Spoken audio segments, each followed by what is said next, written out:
Doctor Who Battlefield, the ninth story of the seventh Doctor, is written by Ben Aronovich and starring Sylvester McCoy, Sophie Aldred and Nicholas Courtney. So Andrew Cartmel continued as a script editor after season 25, so he added darker approach for this season, focusing on Ace as well as the Doctor's past and manipulations. The title was originally Storm over Avalion, but obviously changed to Battlefield. Graham Harper was originally to return as the director, but he was too busy working on Boone series, so it went to Michael Kerrigan instead. There was deleted scenes where the Doctor refers to one of Clarke's 3 laws, telling Ace that sufficiently advanced technology is indistinguishable from magic to explain the various forms of magical attack used against them by the sorceress Morgaine, and also that Arthur's trans-dimensional spaceship was grown, not built. He adds that reverse of Clarke's law is also true, so we get a nice opening where Brigadier Alistair Gordon Lethbridge Stewart and his wife Doris buying plants to put in the garden.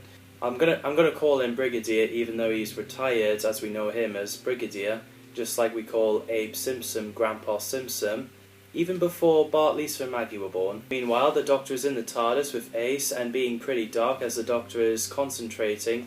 Apparently this is the last time we see the TARDIS in the classic era, apart from the TV movie. We also have the new Brigadier called Winifred Bambara, and the soldiers facing inexplicable equipment failure and peculiar sightings of armour-clad knights. Eventually the Doctor and Ace hitch a ride with archaeologist Peter Wormsley. Due to the excitement, the unit were ignoring them. So Brigadier has a call from unit. He said no at first, but then he realises that the Doctor is back, so he jumps back in the old Brigadier outfit and carrying his pistol again. Nice to see him back in action and back in that costume. I can imagine that old Whovian watching Troughton era and growing up at Pertwee era being pretty hyped watching this. I'm not playing. Brigadier gets into a helicopter. We get a amusing scene where Ace was about to order vodka and the Doctor is like, Ace! He's been at parents the fact that Ace could be underage. I love it. So Ace ordered lemonade as well. We get a cool reference of Liz Shaw, Ace using her name for unit pass. So while Ace meets Shaw, the Doctor talks to Elizabeth Rowlandson about an 8th century artifact found by her and Peter Wormsley. When he first touches it, it was hot, then touched it again, it's cold, and it's waiting for something which is pretty interesting. I also love the fact where Ace is talking to Shaw while a grenade dropped on the floor where Knight's feet, and she's like, boom, as it explodes. Brilliant. As the Doctor, Ace and Shaw investigate Brewery and found a young guy in Knight's armour, not an android, as Brigadier Bambara came in and held them at gunpoint, about to arrest them. The Knights came in and about to kill them. One of them revealed to be Mordred. He obviously knows Anselin and sees the Doctor as a Merlin, which is also interesting.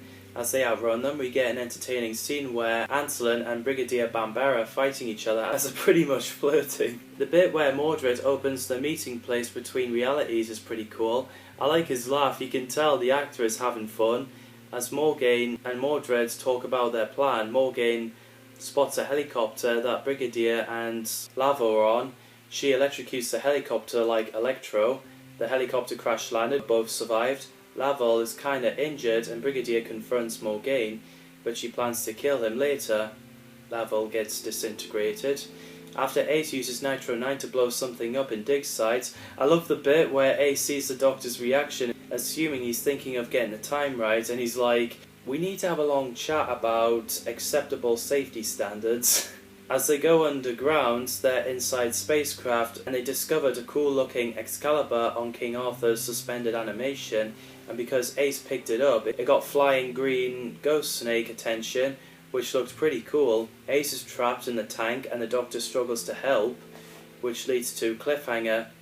And that's actually what I call the cliffhanger, because what I mean by that is you can see the crack in the glass which gave Sophie Aldred small cuts on her hands and creating a major safety hazard as water flooded out onto the studio floor. There was wires on the floor. It was lucky that Sylvester McCoy noticed the problem and shouted to the stagehands above her to get her out quickly before the tank explodes.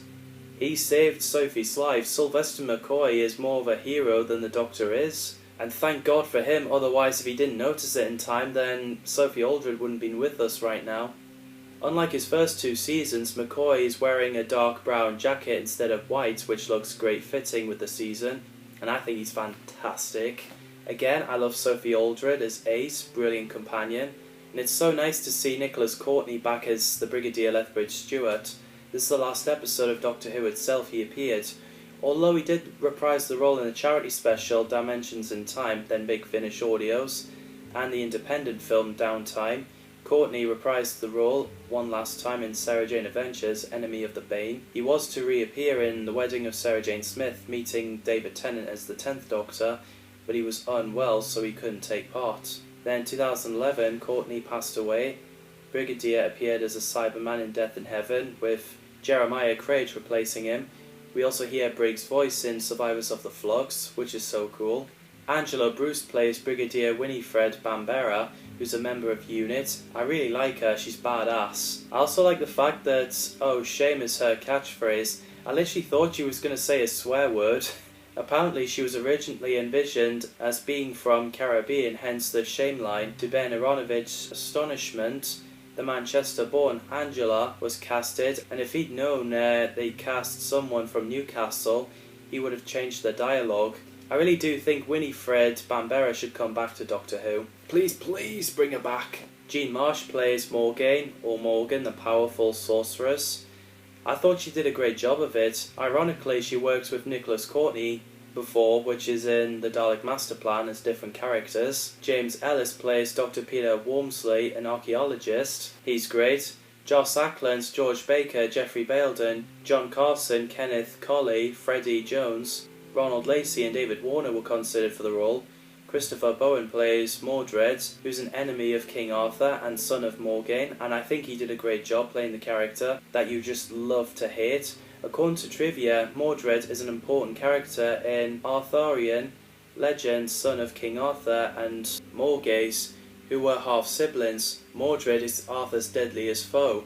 Mordred's forces faced Arthur at the apocalyptic Battle of Camlan, in which Mordred died, having dealt a fatal blow to Arthur, who died soon after. In Doctor Who magazine mentions a romantic encounter with Arthur, but the identity of Mordred's father is never stated.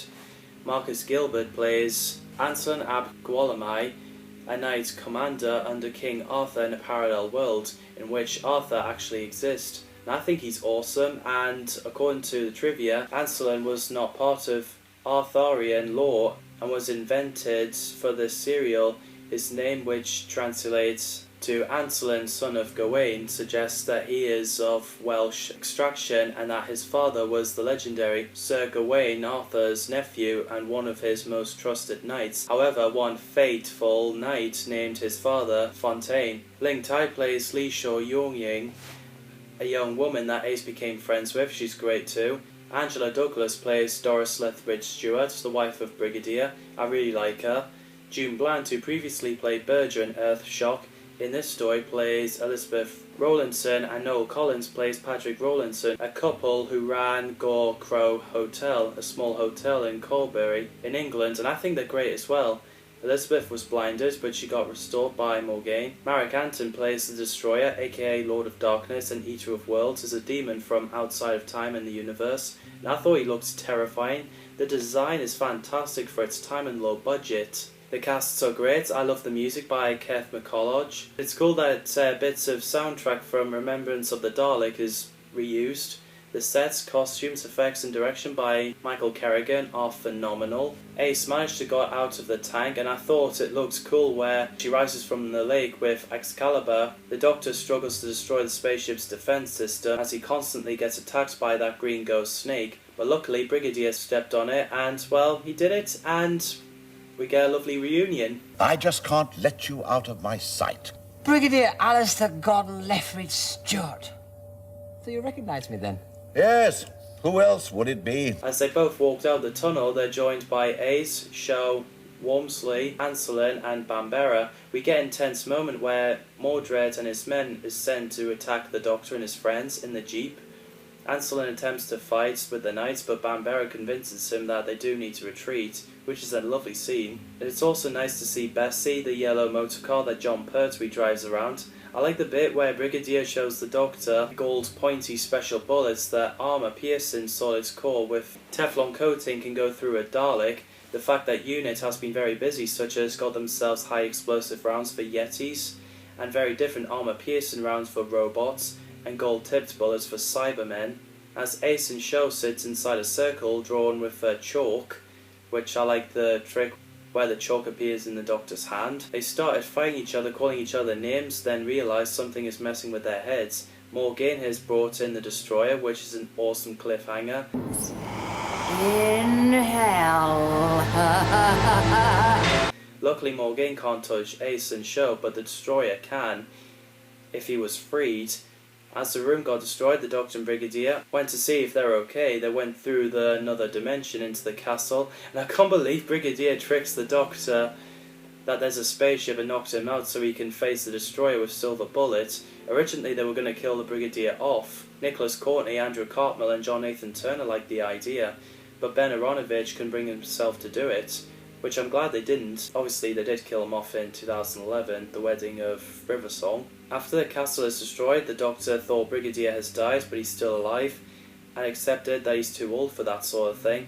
After a fight between Anselin and Mordred fighting each other, Mordred faced his mum and disappeared together. In the end, back at Brigadier's house, Doris goes out with the girls, Bambera, Sho and Ace, while Anselin is doing the lawnmower and the Doctor cooking tea, while Brigadier gets to relax. This is a great story, I really enjoyed it. It's a nice little homage of John Pertwee era. What did you think of Battlefield? Let me know in the comments down below. Thanks for watching and see you in the next video.